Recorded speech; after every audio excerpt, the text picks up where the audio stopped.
Buying a flagship phone in 2025 feels like robbery. I mean, spending $1,200 for a phone, please. The difference or the gap between a flagship phone and a mid-ranger has never been this small. So today, we're going to look at 4 phones or 4 devices that prove that you do not have to empty your savings to get premium experience. We're comparing the titans of the middle class.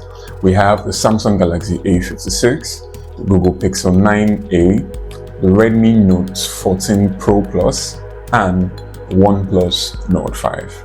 So let's start with the default choice. You can kind of look at it as the Toyota Camry of smartphones, if you will. I'm referring to the Samsung Galaxy A56. So it seems that Samsung finally listened. For the A56, they ditched the plastic frame for aluminium, and now it feels expensive. Now here's the really good part about this phone. It has a 6.6-inch Super AMOLED display that runs at 120 Hz, and it is arguably the best display in this lineup. Samsung also guarantees up to 4 years of OS updates, which technically means that this phone will be very valid till 2029. So let's look at the bad part.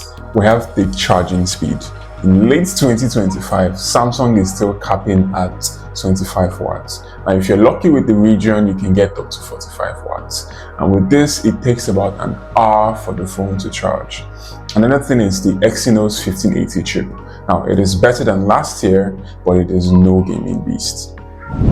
Next up is what I like to call the photographer's dream, and I'm referring to none other than the Google Pixel 9a. Now, if you care about photos, just stop this video and go and buy the phone. But it's Sensor G4 chip, the same one that's in the flagship Pixel 9. Image processing on this device is nothing short of witchcraft.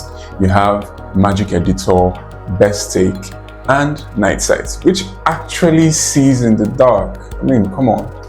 But you have to live with the hardware. The bezels are thicker than the competition, the battery life is just okay, and the modem can still be shaky in areas that have poor reception.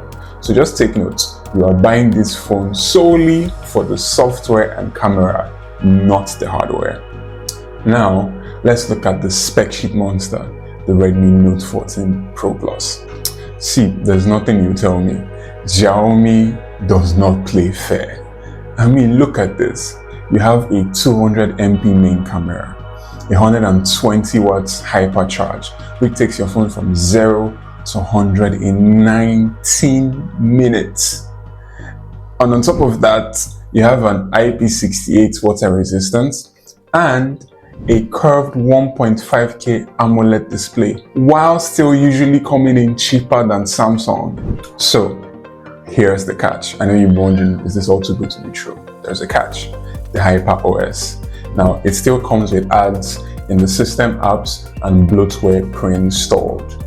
Now, the camera is great in daylight, but its video stabilization isn't as smooth as the iPhone or Samsung. So you're paying for raw power, not refinement.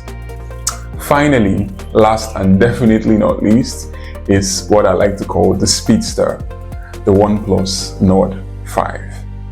Now, this right here is for the gamers in the house. It's rocking a Snapdragon 7 Plus Gen 4 processor, and in terms of raw performance, it smokes Samsung and the Pixel. It's snappy, the animations are fluid, and the Oxygen OS is still the cleanest skin on Android outside of the Pixel. The camera is fine, it's good, but it won't win any awards. So if you prioritize frame rate over photo quality, then this is your winner. At this point, you're probably thinking, which of these phones should I buy? Don't worry, I'm going to categorize them because one size fits all is a lie. Category 1 is for the best camera.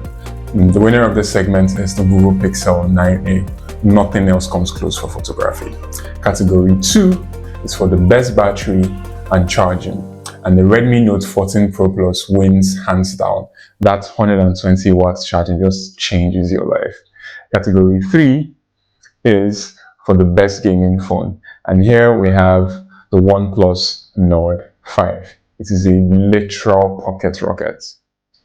Category 4 is the best all-rounder. And this goes to Samsung Galaxy A56.